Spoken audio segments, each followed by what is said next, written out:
Hi, this is Tiffany, Steven, and Eric, and we are Just Got Played. Today we're going to be talking about Dwellings of Eldervale, and we're going to show it to you as well. So stick around to learn all about Dwellings of Eldervale. This is Dwellings of Eldervale. Now, there's quite a bit going on in this box. I'm not going to spend the 45 minutes I would need to go over every little thing, but I'm going to try and hit the high points for you. First off, I want to let you know that you're looking at the Legendary Edition. This game has 3 levels, the base, the deluxe, and the Legendary. The base game comes with everything that you see, minus the fancy resources and the monster minis. The deluxe version has the fancy resources and 1 set of monster minis, and the Legendary has 2 sets of monster minis and the fancy bases, which all make noise.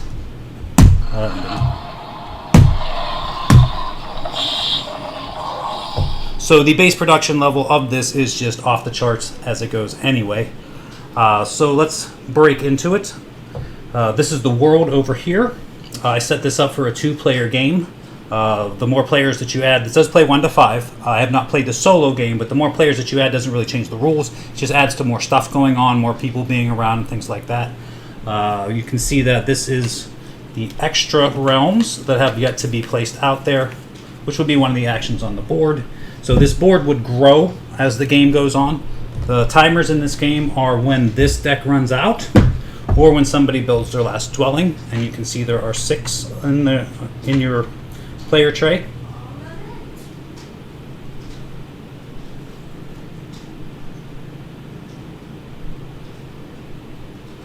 So on your turn, you do one of 2 things. You're either going to place one of your units out onto the board, or you're going to pull them all back. You don't have to wait until they're all out to pull them back, although it's generally advisable because you get more done that way.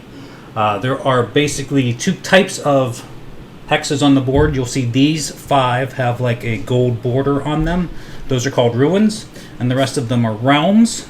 This one has a monster on it, and that one does not. Neither does that or that.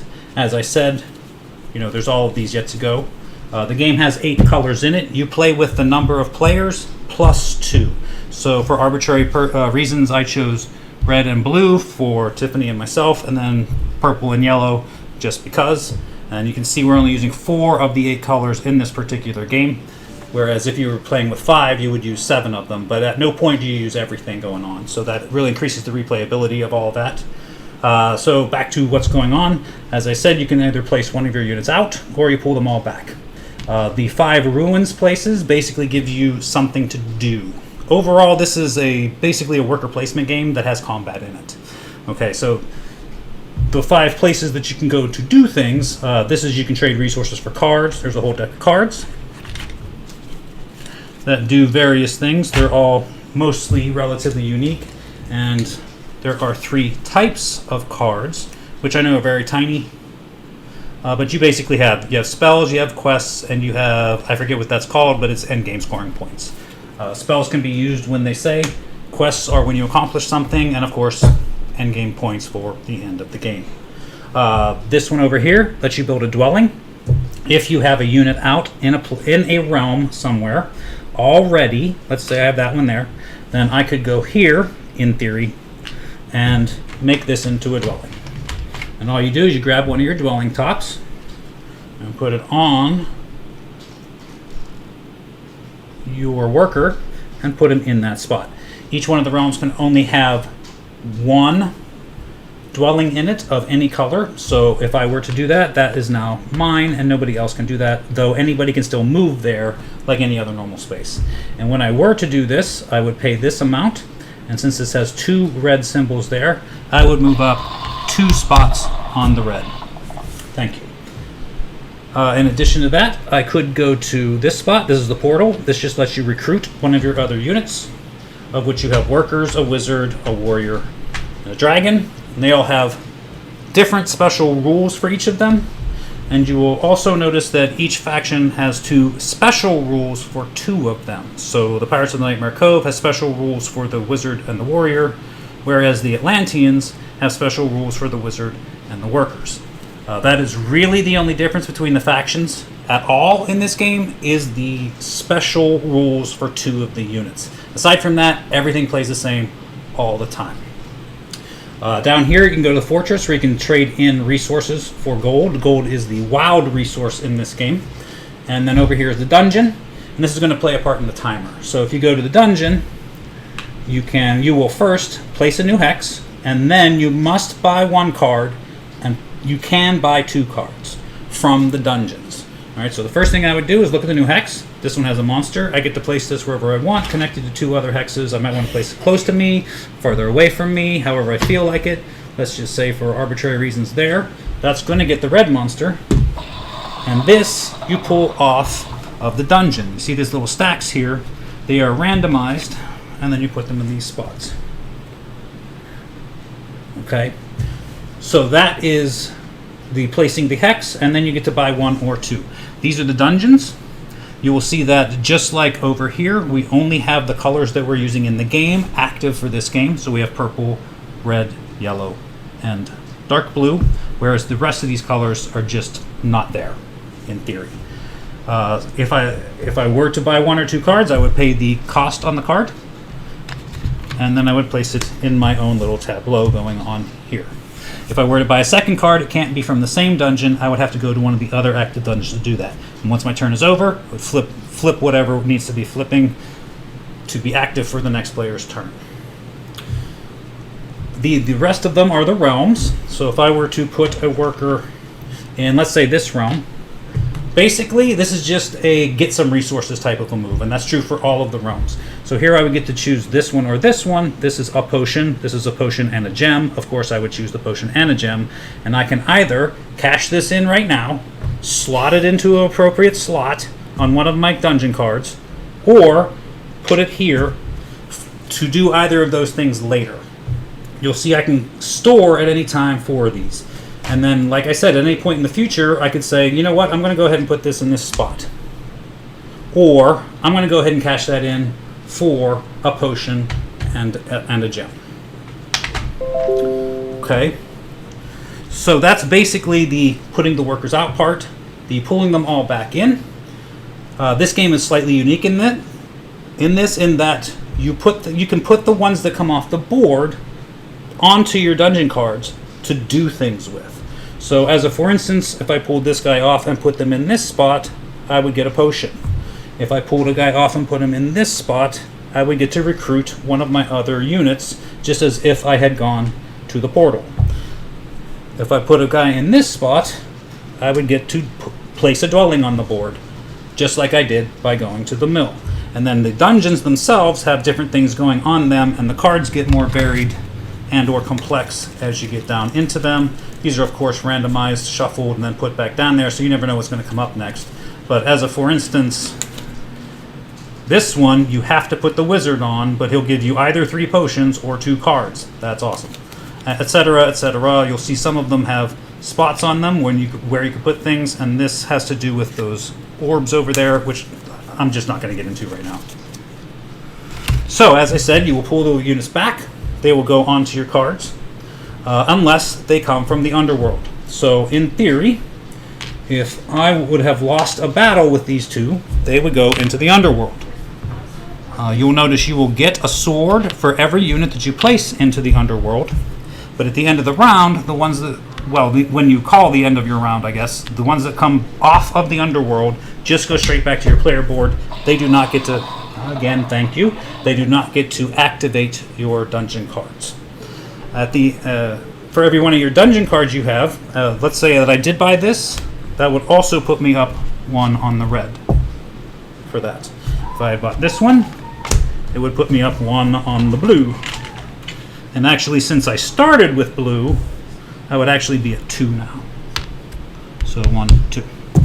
At the end of the game, there is a bit of scoring going on, including, like I said, some of these endgame scoring cards, but for the most part, you're going to score your position on every track. So if I ended the game, let's say here, here, and here, I would get 4, 8, 11, 14 points. And then you're going to score your dwellings and your dungeon cards per points on that chart. So I have 2 blue dungeon cards, each scoring 3 points. I have 1 red dungeon card scoring 4 points. I have 1 dwelling in a red spot that will score 4 points. Add up all of that, and that's pretty much the game. I will talk briefly about combat. Combat in this game happens often. There is a bit of a neutral in the beginning of the game where until everybody pulls their units back for the first time, there is no combat. After that, if you go into a realm with somebody else or a monster, or the monster charges you, then there will be combat. Combat in this game is simple and always the same. You add up to find out how many dice you get to roll. So let's say Tiffany was rolling 3 and I was rolling 4. Everybody rolls their dice. And you just compare the highest number. Who has the highest number? Tiffany has a 6. I don't. She wins the combat. If I did have a 6, then we would call that a tie and move down the line. Who has the next highest number? Tiffany does. She has a 6. I don't. She would win that combat. Combat is exactly the same. No matter how many people is in there, we could have 4 different factions rolling in the same combat. It's going to be the same. Who has the highest number? They win the combat. Move down to the next if there's a tie. The book says you're going to get about 20 to 40% of your points during the game just by placing things such as dwellings and whatnot on the board, turning different cards in to do things, and then the rest of your points are going to be at the end game scoring. And generally speaking, we found that to be true. And that is Dwellings of Eldervale. On to the review. All right, that was Dwellings of Eldervale by Breaking Games. And now we're going to talk about what we thought of playing the game. And I'm going to go ahead and I'm just going to be the basic bitch that says that my favorite thing about this game is these over-the-top, overproduced, completely ridiculous components. I love that I get an auction of the sound effect that goes along with the monsters when you put them on the table. I think that is hysterical. I love exaggeratedly putting my glass down and activating all the monsters on the table at one time. I think that's phenomenal. It's so cheesy and so over the top and silly, but I think that makes it fun. And so when I have friends come over that aren't in the hobby and they're like, all right, I'll let you show me one game. I'll be like, okay, let's get this one on the table because this is a presence. So that's my favorite thing about Dwellings of Eldervale. Yeah, babe, I totally agree with you. I think that the production is fantastic. However, even though I agree with you, my like for this game is I actually like the game also. I mean, there's a whole ton of things out there on people's shelves that look really pretty, but don't play so well. This game, I would play this game without all the stuff. I think it's really cool. It's really fun to play this game. It's fairly simple. As we showed you, there's a ton going on, but none of those parts are hard. So really, it's just about kind of getting your groove, which only takes a couple of turns. Then you really have the idea of the whole game down. And at that point, you're just putting things down, getting in battles, claiming things, going to the dungeons, you're building dwellings, you're doing all the stuff. I think the game is really fun to play. Yeah, give me the smaller box version of the game, right? I've got limited space, and the game is just good. I don't need all the bling. I'm not a basic bitch, apparently. Right, and like we talked about in the brief overview, there's even the base game of this is basically everything that you saw except the monsters and the bases. Everything else is in this game as the base version. So I mean, even if you get the base version, you're still getting a really blinged out game with the nice game trays and everything inside. Yeah. Cool. So Steven, what did you like? Yeah, so there's a mechanism in the game, and that's when you visit a dungeon. And I really like that mechanism because it does multiple things. It lets you build the map, so it lets you put another tile out. And I kind of like that in any type of game, really. But so I find that interesting here, deciding where to put that. I like that it gives you, the opportunity to essentially get cards that can give you points or start to sort of level up your placement of things, almost like a little engine you might even have going on from that. And then it's also the turn timer, right? I mean, the game timer, right? So that determines how long the game is going to be. So I like all of those things tied together in a mechanism. I haven't seen something like that before, so that was, interesting to me when I first saw it. And then, I just think it's a neat way to make the game flow. Yeah, I agree with that. Absolutely. What about your dislike, Stephen? So this is interesting because I think this is a perception thing here. But there's dice rolling for combat, and it's fairly basic dice rolling. But I'll give an example where I was playing with you guys, and I was playing against Eric, and there was like the black space that I wanted to build a dwelling on, and so there were a bunch of other dwellings around it, so it was worth a lot of points to either of us, right? But you have to have a person in the space to build the dwelling at the end of the turn, and but also the black spaces were worth more to me because that was one of the tracks I was leveling up, and I had some card that gave me a bonus for having one in there too, right? So, I was just looking at it, and so I sent in a pretty big force. I had 6 dice tier 2 or something. I can't remember exactly. Yeah, it was a lot. Right? It was, I totally thought I was losing that battle. The odds were totally in my favor, but you beat me, and I felt like I took a really bad beat because I'm sitting there thinking gosh, this space is worth 14, 15 points to me and maybe not as much to you. This is like a 20-something point swing because you got to build the dwelling there and I didn't. And I really just felt like I had lost the game at that point. But that was just a feeling. I didn't lose the game. I actually ended up winning the game. And so I think that feeling that loss was not as bad as it really is. So, I still had my resources. I still was able to do something else, I guess. I mean, I obviously recovered from it. You didn't run away from me with the score. So, yeah, but that doesn't change the fact that the feeling is that you took a really bad beat. And that was something that, and that, anytime somebody plays it for the first time, I think that comes up. But, even on a second or a third play, you can feel like you're still taking that bad beat, even if you kind of know it's not as bad. But so it sort of lessens over time, but still it's not a great introduction to dice combat anyway. Yeah, I agree with you. It's going to smart, especially like you said, the first time you play this game, when you walk into a battle and you're like, I'm going to win this battle, and you lose. You don't. Rolling 6 dice to 1, you just Womp lost. womp. And you feel like everything just fell apart. And I agree with you on all levels, because this is kind of my dislike also, but like you, I'm not sure it matters that much, because in the grand scheme of the game, it feels like, well, that really hurt at that time, and then 5 turns later, it doesn't even seem like it mattered anymore. And when, like you said, it felt like this big moment in this game that we played, but you still won the game. It's not like this big deal happened and lost you the game. It's kind of weird. This is one of the things I really like and dislike. And I think the reason I like it is because it's incredibly strategic how that works with the movement and trying to position yourself on the board.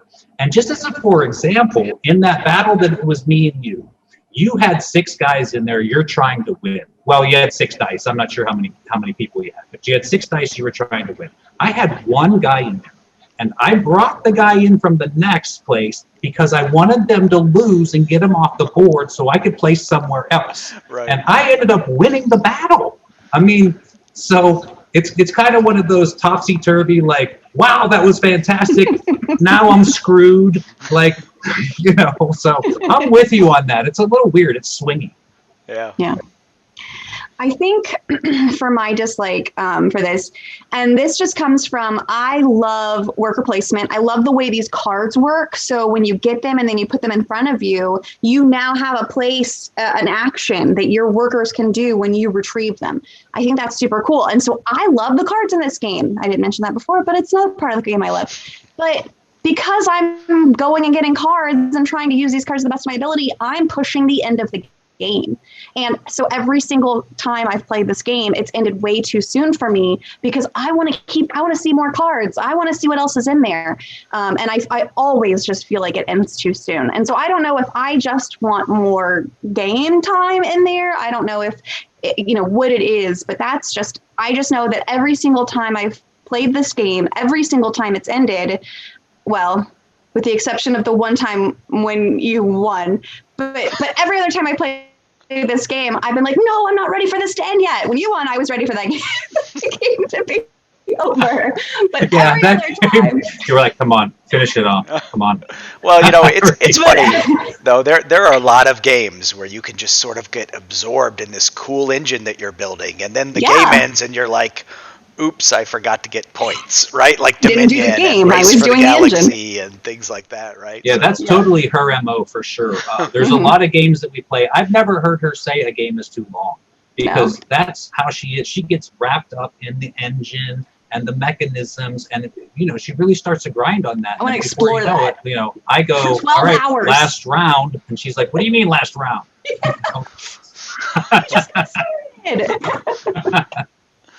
My favorite though is when she's the one that ends it and doesn't. She's like, "What do you mean it's over?" I'm like, you did this. Which is what happens with Eldervale. Yes, which is what happens with Right, 'cause Eldervale you're because getting all the you're the cards one from pushing the it. dungeons. Yes. Yes, that's my dislike. Awesome. So, All right, so guys. we're going to see comments in the YouTube video later from the designer like, WTF? Your problem. All right, everyone. Thank you for joining us to listen to us go on about Dwellings of Eldervale. We hope that you check it out. If you do, let us know what you think in the comments below. Tell us, did you enjoy the same things that we liked? Did you hate the things that we hated? Do you think we're idiots and you want to tell your mama jokes? But whatever, bring it all and leave it in the comments. Yeah. Thanks, guys. Just say it's fancy. It's fancy. This is the point where you were supposed to have all the miniatures ready and you'd like drop the mic and it makes them all roar and stuff. Come on, we missed an opportunity. Oh, that's Eric's true. fault. Could have had them all going. "Arr!"